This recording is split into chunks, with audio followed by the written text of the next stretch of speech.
The dinner hour had come and gone. John put down the quill and reached for the loaf of bread sitting on the table. He broke off a piece and held it in his hand.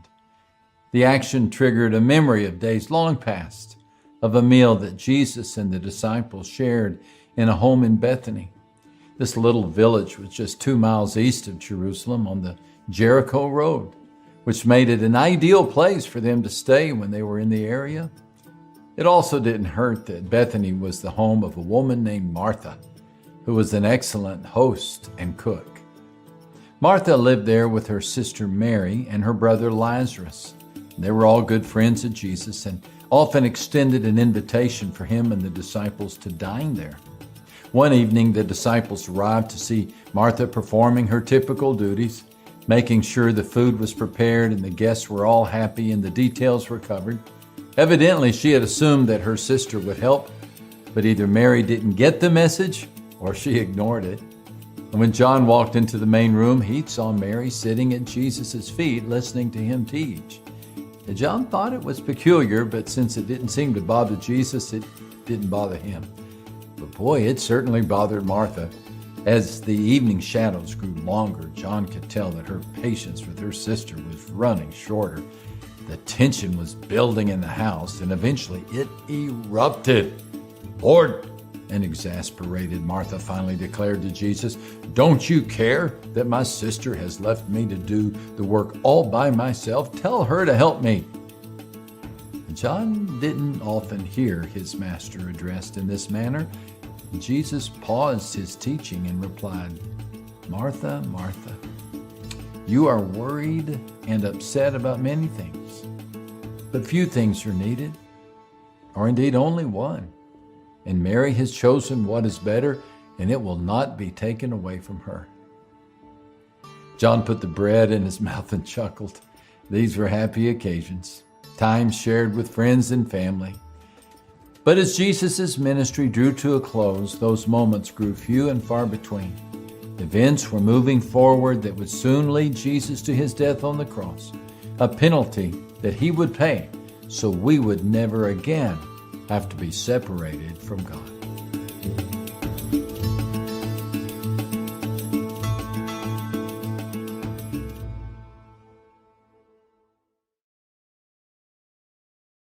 Jesus' healing of the blind man set off a debate in Jerusalem and caused him to have to retreat across the Jordan River. It was there he received a message from Martha and Mary that their brother had fallen ill. The message was simple but urgent. "Lord, the one you love is sick." It didn't look good for Lazarus, but fortunately he had something going for him, or better stated, he had someone going for him, for Jesus was a close friend. Christ responded with a promise of help.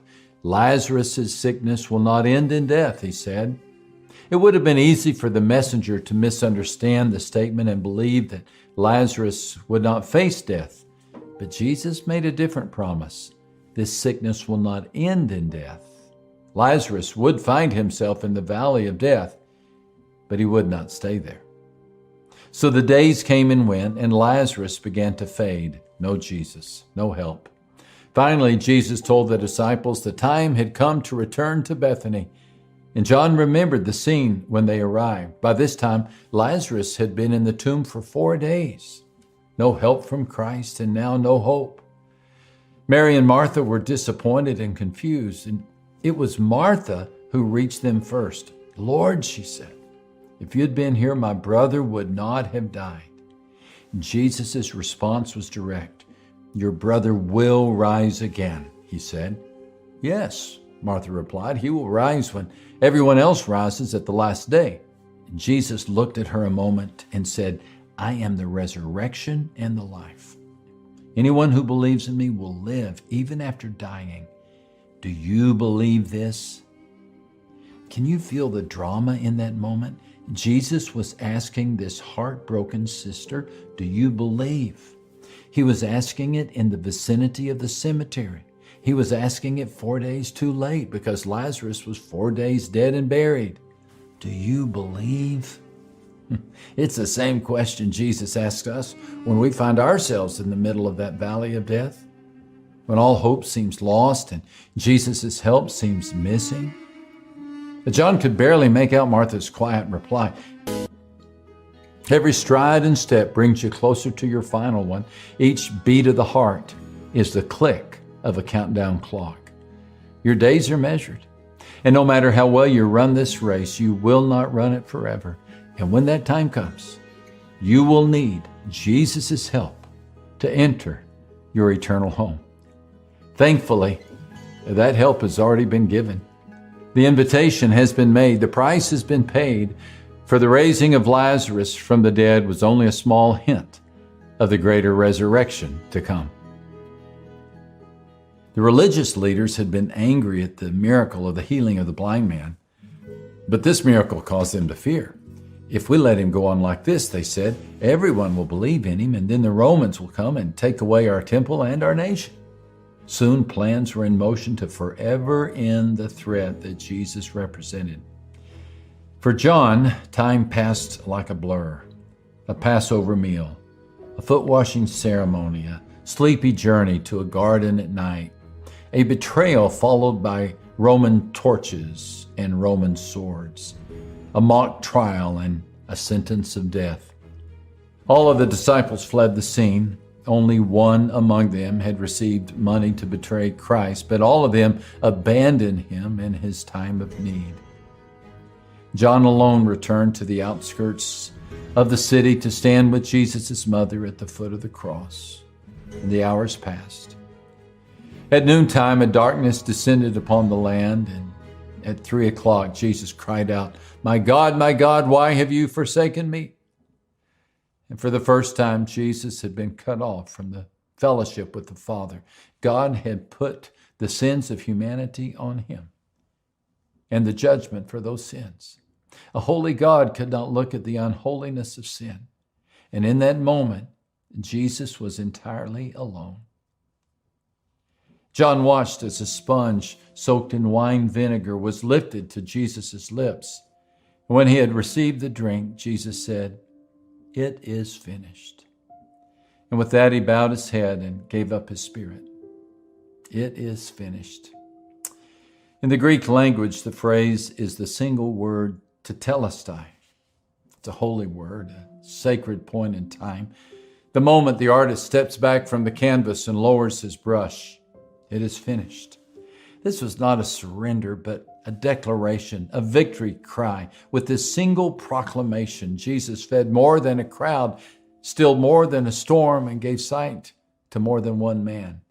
His command at Bethany had been enough to call Lazarus from the grave. His announcement at Calvary was sufficient to save all who believe in him from eternal death. Jesus' statement indicated a tremendous debt had been erased. Indeed, the Greek word tetelestai carries overtones of a business term. It was used to signify paid in full on debts such as levies or a tribute, that a transaction had been finalized. As the author of Hebrews would later state, "For by one sacrifice Christ has perfected forever those who are being sanctified. No further offering is needed. Heaven awaits no additional sacrifice." The work of Christ on the cross satisfied the demands of the eternal tribunal. The greatest of the miracles John records in his gospel. Humanity had been redeemed. This fact was emphasized at the moment of Jesus' death, when the curtain in the Holy of Holies was torn in two. This veil in the temple had served to separate sinful humans from a holy God, but that separation would be no more. Yet another promise that we are never alone. We typically think of redeemed as a New Testament word, but its roots are in the Israelites' exodus from Egypt. When God struck Egypt with the final plague, it resulted in the death of the firstborn. Throughout the land of Egypt, every firstborn male was killed in a single night, both animals and people. The Jewish people later referred to that moment as Passover because the spirit of death passed over those who had marked the doors of their homes with the blood of a lamb. The firstborn in those households were spared, but a price was paid. Later, God said to Moses, "Consecrate to me all the firstborn." Whatever opens the womb among the children of Israel, both of man and beast, it is mine. In other words, God had claimed every firstborn within Israel for himself. The firstborn among the animals were sacrificed as an offering of worship. But when it came to people, the Lord said to Moses, all the firstborn of man among your sons you shall redeem. There it is, redemption. The firstborn of each Israelite family legally belonged to God, but God allowed each family to reclaim their child, to redeem him or her by paying a price. It was a legal transaction. Ownership transferred once the debt was paid. Freedom granted for a fee. Jesus did the same for us on the cross. He paid the price to set us free because none of us can pay that debt on our own. We need his help. We need his redemption.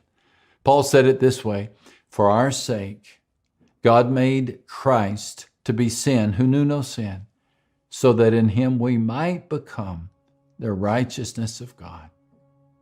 There is also a legal transaction, the supernatural transfer of our sin to Christ and his righteousness to us.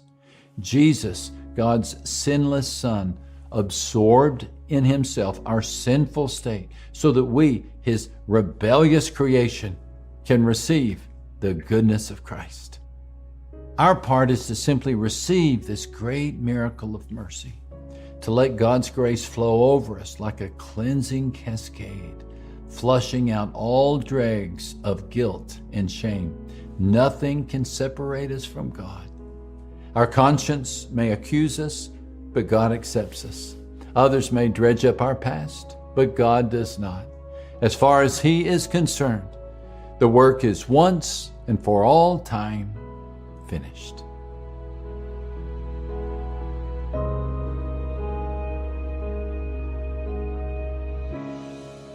John lifted up another piece of bread and recalled the Passover meal that he had shared with Jesus on the night of his arrest. His Lord had picked up the bread as was customary at this point, given thanks for it, broken it, and then said, "This is my body, given for you. Do this in remembrance of me." Neither he nor the other disciples fully understood the meaning of his words. They didn't comprehend that Jesus, the one who had declared to be the bread of life, was announcing his intent to give up his life so others might live. He was about to show the greatest act of love the world had ever known, to die for his friends. As the sunlight streamed into the room, John knew that because of Jesus' sacrifice on the cross, he would never have to face the valley of the shadow of death alone. Jesus had gone before him and had conquered the grave. In the meantime, he would keep running the race, confident in the knowledge that his friend was waiting for him at the finish line. And when he crossed it, he wouldn't be surprised if he again heard those words from Jesus, "It is finished."